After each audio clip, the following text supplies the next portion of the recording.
One of the lines in this film says, "There is no forgiveness, only forgetting. In fact, forgetting is a gift. I wish I could forgive this director for stealing my time and money, and I wish I had the gift of forgetting I saw it, but it's terrible, and I have to warn you about it."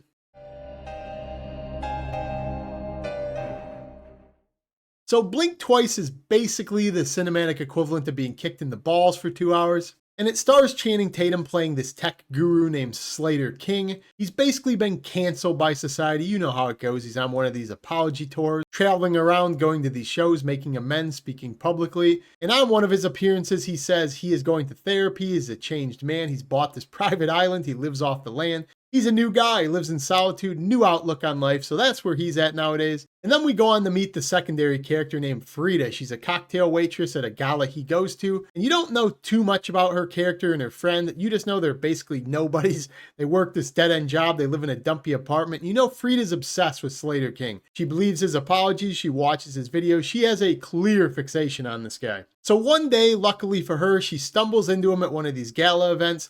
She bumps into him, they start flirting, they hit it off a little bit, then he has to go. But before he goes, he basically says, "You guys want to come to my island?" And seemingly, neither of these characters find that creepy. In fact, they're intrigued. They can't wait to go to the billionaire's island. They haven't heard of Epstein. So they go to this guy's island, and on that island, you'd be led to believe there's a mystery, there's some thriller, there's something advertised in the trailer. But like way too many movies in 2024, they tease you one thing in the trailer and what you get is nothing like that. Now, reaching to find some positives, because I really don't have any. I'll say Channing Tatum's fine in this. I like the guy.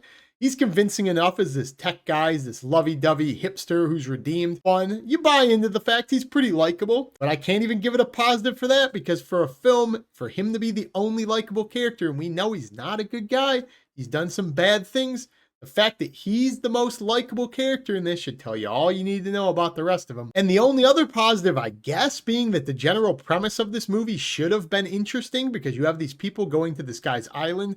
You're teased that this mysterious, weird stuff's going to start happening to the guests. I can at least get on board with that premise. It's not what we get, but in theory, you know, and then there were none. Some of these books, it could be fun. Unfortunately, it's not. Spoiler alert, but that's the only other positive I can find. The premise in general could have been good. Now, swiftly getting over to the negatives, because there's a lot of them. This is one of those films, like a lot, that has no subtlety. All tell, no show.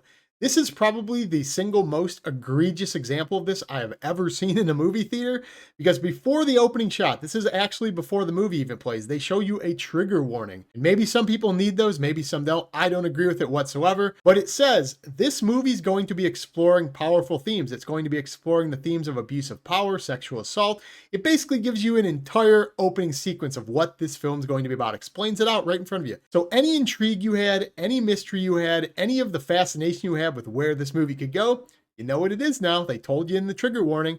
So maybe I'm selfish for this. Maybe that helps some people. I said I don't agree with it, but I don't understand why, when you have a movie that really doesn't have anything else going for it besides the intrigue of what you're getting, the topic they're exploring, they outright tell you so that you're not offended, you're okay with it. I'm glad they did, because if I would have known what I know now, I would have walked out of that theater. When you get past the trigger warning, you get to this guy's island with all the guests. You think, okay, we're in it. We're in the mystery. You're not in the mystery, because for the first hour or so of this movie, all you do is watch a bunch of loser, unlikable characters partying. Legitimately, no suspense, nothing. You just watch a bunch of burnouts partying on this guy's island.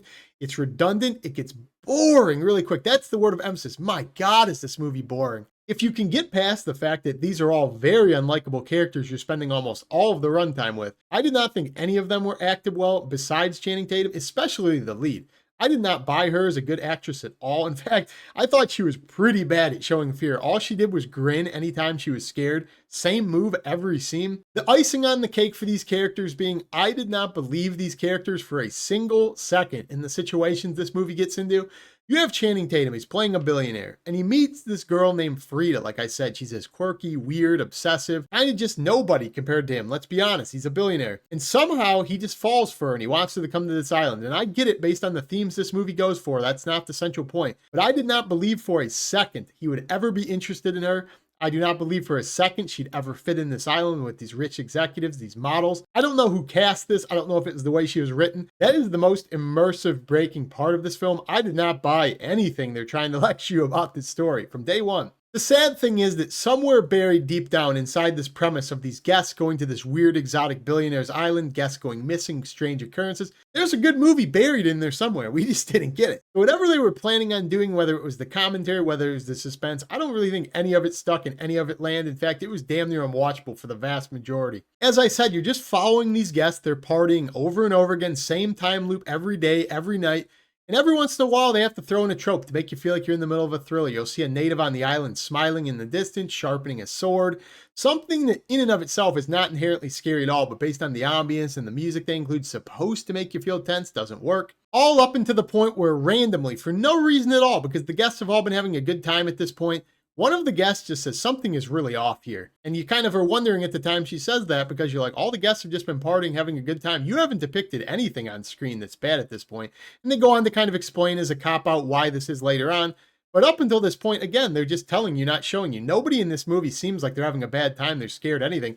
One character says, "We need to get out of here." The scene right after that character mentions that, you get dropped off right in the middle of where the trailer picked up, where the friend goes missing. Strange occurrences start happening on this island. People don't know what's going on. There comes a point in this film where all of the people on the island kind of figure out what's going on and they're being abused. And from that point on, their acting towards what is happening is the worst depiction ever. Every scene goes something like this. "Hey, Cindy, you having a good time?" "Yeah, I'm having a great time." Even a serial killer would be weirded out by how creeped out these people clearly are. And nobody seems to care how awkward all of these people are acting. It's like, can you not tell that they've figured out what's going on? But it is an absolute slog to get to that point. It's an hour and 15 minutes before this even happens. And the payoff afterwards isn't much better than what we got in the beginning of the film. So you're just left here watching this boring, monotonous party movie where you just get no payoff at the end. If I had to compare this movie to one movie in particular that comes to mind, I don't know if you guys have seen this one, but it's Spring Breakers. It came out like a decade ago or something. It has James Franco. Same type of movie as this. People thought that was going to be a thriller, a scary movie. It was going to be suspenseful. It's just weird story about these girls on spring break who meet this drug deal and all these weird things that happen between them, their relationship. That's what I felt about this film. And just a little bit of a spoiler, guys, Spring Breakers is one of my least favorite films ever, so that should kind of tell you how I felt about this one. The whole thing just feels like a Criminal Minds episode loosely based on Epstein's Island, where the entire point of the film, if you even call it that, is just to talk about and do commentary on people who abuse their power, how people look up to people in power, how they never take their second chances seriously. And the whole thing just comes off so heavy-handed and preachy because of the trigger warning again. Maybe that's just me.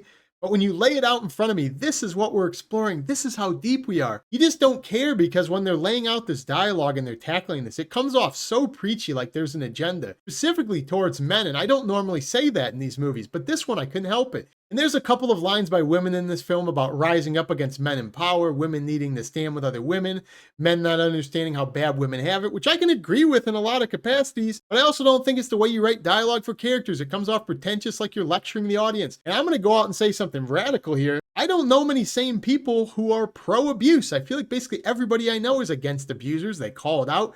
I think most people are in the camp where we should call out the bad apples. So I really don't know what they're lecturing. I feel like a lot of people are going to go in this and go, no shit, that's kind of the point. We all know abusers are bad. Call them out. We don't want people abused.